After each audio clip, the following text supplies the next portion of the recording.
Good evening. You're now with me, Lorenzo Isaac, for TVS Nightline. The case that made headlines nationwide finally draws to a conclusion. Ismanira Abdul Manaf, 30 years old, was sentenced to 5 years in prison for neglecting her son, 6-year-old autistic boy ZAYN Rayyan Abdul Matin, who succumbed to his death due to physical injuries. That resulted in physical injuries to her son. Judge Dr. Shahliza Warnoff of the Petaling Jaya Sessions Court handed down the sentence after ruling that the defense failed to raise reasonable doubt at the end of its case. The court ordered Ismanira to begin serving her prison sentence immediately and also to sign a 2-year good behavior bond with one local surety and a bail sum of 3,000 ringgit. She was further ordered to perform 120 hours of community service to be completed within 6 months after completing her jail term. The couple had been charged with neglecting ZAYN Rayyan in a manner likely to cause physical injury to the child in the area around Block R Idaman apartment, Damansara Damai, and near a nearby river between 12 noon on December 5th and 9:55 p.m. on December 6, 2023. The charge was framed under Section 31 in bracket 1, subsection A of the Child Act 2001, read together with Section 34 of the Penal Code, which carries a maximum penalty of 20 years imprisonment and 50,000 ringgit fine, or both, upon conviction. Earlier on July 21st, Judge Shahliza had ordered Ismanira to enter her defense after the prosecution successfully established a prima facie case against her. Her husband, Zaim Ikwan Zahari, 30, was discharged and acquitted of the same charge. A 33-year-old woman in Kuching has been fined 4,000 ringgit for brandishing a fake gun during a road rage confrontation along Jalan Kuching, Serian. She pleaded guilty to 2 charges before the magistrate's court earlier today. The incident unfolded on Monday morning, October 27th, when the woman got into a heated road altercation with a 34-year-old man and his wife along the busy Kuching-Serian route. Both vehicles stopped abruptly before pulling over by the roadside, where an argument quickly escalated. According to court documents, the accused pulled out an imitation firearm and fired it during the confrontation, an act that terrified the victims. She also faced a second charge for criminal intimidation using the fake pistol with intent to cause grievous hurt. The magistrate sentenced her to a total fine of 4,000 ringgit, and the woman has since paid the fine. No injuries were reported in the incident. Meanwhile, a man in Cebu has been sentenced to 104 years in prison and 18 strokes of the cane after pleading guilty to 9 counts of raping and sexually assaulting his 2 underage stepdaughters.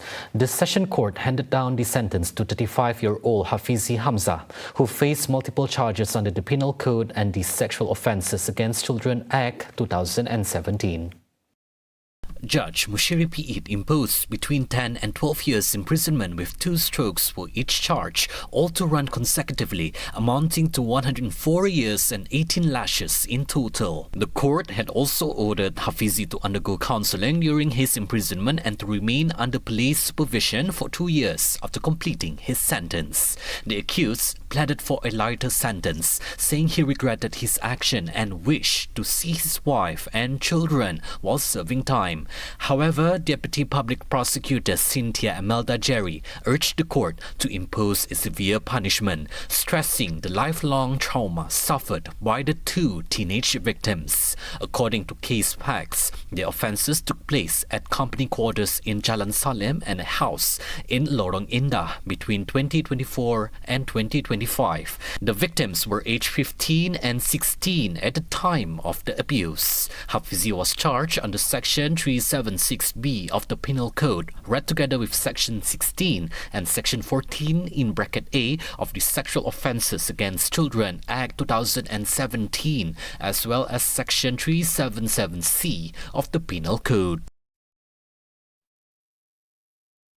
His Royal Highness Sultan of Pahang Al Sultan Abdullah Riayatuddin Al Mustafa Billah Shah, accompanied by Her Royal Highness Tengku Ampuan Pahang Tunku Azizah Aminah Maimunah Iskandaria, arrived at the VIP terminal of Kuching International Airport KIA today for a 4-day official visit to Sarawak. Their Majesties arrived at around 12:10 p.m. and were warmly received by the Yang di-Pertuan Negeri of Sarawak, Tun Pehin Sri Dr. Wan Junaidi Tuanku Jafar, and the Premier Sarawak, Dato' Patinggi Dan Sri Abang Johari Tun Openg.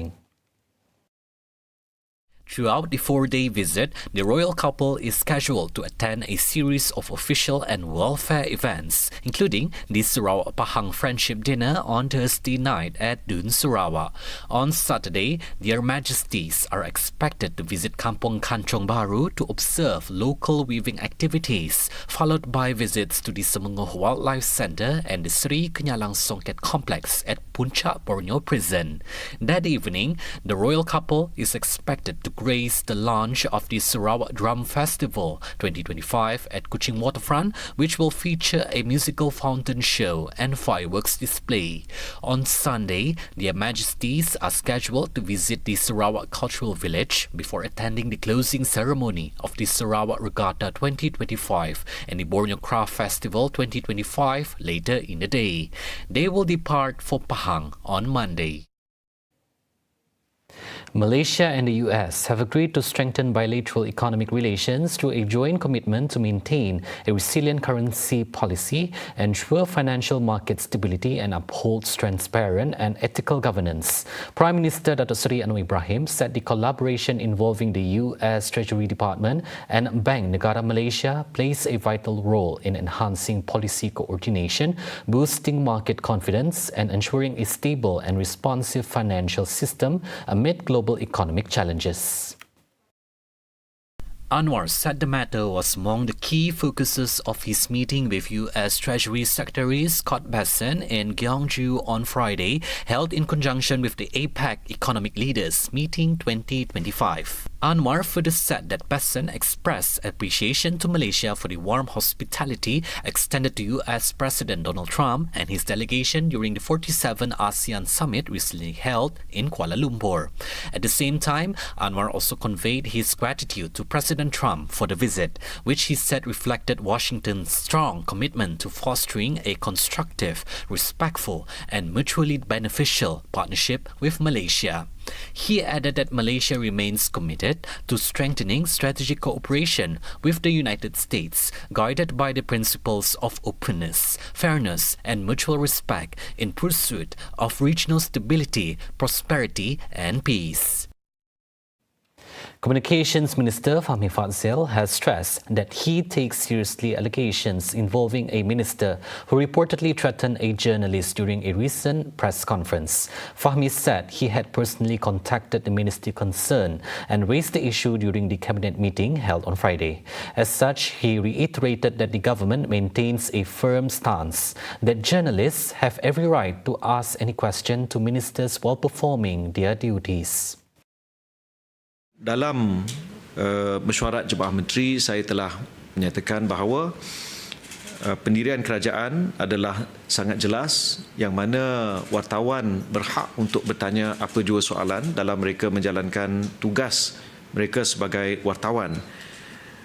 Dan setiap jawapan ataupun respon yang diberikan oleh menteri perlulah disampaikan dengan berhemah serta berlandaskan prinsip keterbukaan, di samping saling menghormati antara media dan juga pihak kerajaan. When asked whether the minister involved would issue a public apology, Fahmi declined to comment further, but said the minister had committed to meeting with the newspaper management to clarify the matter. Earlier, both the National Union of Journalists Malaysia and Gerakan Media Merdeka Geram condemned the actions of a minister alleged to have threatened a journalist by attempting to contact the newspaper's editor after a question was posed during a press conference. The union noted that just as journalists are bound by ethical standards, politicians too must be mindful of their conduct and responsibilities when dealing with the media.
Breaking news, Sarawak Premier Dato' Peninggi Tan Sri Abang Johari Tun Openg has agreed to establish the Kuching-Kuantan route as one of Air Borneo's upcoming flight route. The decision was made possible upon the request of His Royal Highness Sultan of Pahang Al-Sultan Abdullah Riayatuddin Al-Mustafa Billah Shah during tonight's Sarawak-Pahang Friendship Dinner at the Dun Complex. This route is expected to boost economic exchange between the two states, especially in tourism, trade and investment opportunities. Full report on TVS Inspire app and tvsarawak.my.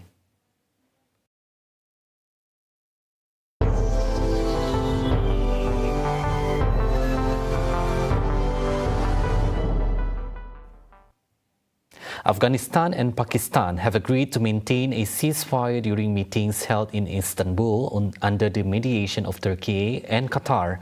Turkish Foreign Ministry stated that decisions will be conducted from November 1st to November 6th to reinforce the truce initially agreed upon in Doha on October 8 to 19 with the participation of all four countries.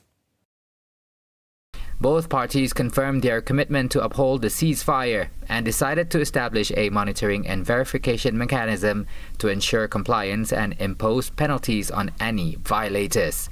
Additional provisions for implementing the ceasefire will be discussed during a high-level meeting in Istanbul on November 6.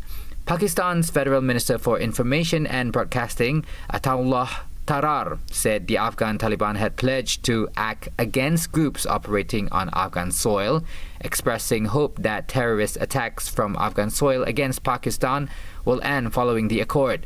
He also noted that the agreement stipulates penalties for any party found violating the ceasefire. From Afghan side, spokesman Zabihullah Mujahid stated that the Istanbul negotiations concluded with agreement that both sides will meet again and discuss the remaining issues. He noted that Afghanistan desires positive ties with Pakistan and remains committed to relations based on mutual respect, non-interference in internal affairs, and not posing a threat to any side. The breakthrough followed marathon discussions in Istanbul, mediated by Turkey and Qatar after earlier rounds of talks had reached a stalemate. Earlier this month, the two neighboring countries had engaged in a week-long border clash, along with a series of skirmishes and mutual accusations. Scientists in Australia are working towards a new generation of solar technology by utilizing a process called singlet fission, which can double the electrical output from sunlight. According to a statement by Australia's University of New South Wales, singlet fission is a process where a single particle of light, a photon, can be split into two packets of energy, effectively doubling the electrical output when applied to technologies harnessing the sun. The UNSW team showed how this works on an organic material that could one day be mass-produced, specifically for use with solar panels to make solar energy cheaper and more efficient. Most of today's solar panels are made from silicon, converting about 27% of sunlight into electricity, with a theoretical maximum efficiency of about 29.4%. Singlet fission could boost solar efficiency beyond 30%, with a theoretical limit around 45%, far above current technology, according to the study by the UNSW team. Those were the updates on TVS Nightline. I'm Lorenzo Isaac. Thank you for watching and have a good night.